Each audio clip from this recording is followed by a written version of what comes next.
मु धनंजय मोर आउ गोटे मिनी ब्लॉग आपको स्वागत जनाऊँगी। जीवन अच्छी तो संघर्ष अच्छी, संघर्ष भितर दैनंदिन किसी ना कि कर्मक्षेत्र को तो जावाक पड़े आ कम करने को पड़े। तो चलते आज कर्मक्षेत्र कौन आउ कम कौन आम चलते वीडियो माध्यम देखा दिन वीडियो स्टार्ट करवा।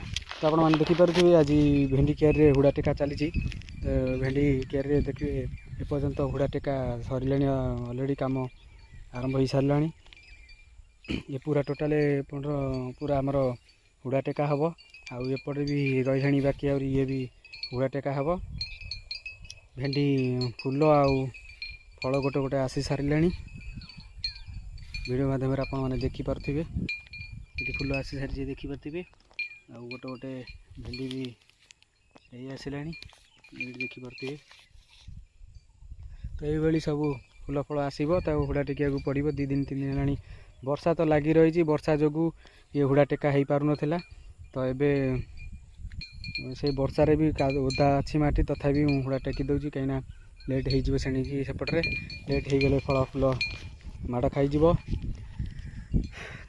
आशा करुँच भिडियो भल लगी, भल लगी निहाती लाइक कमेंट शेयर करेंगे। जय जगन्नाथ।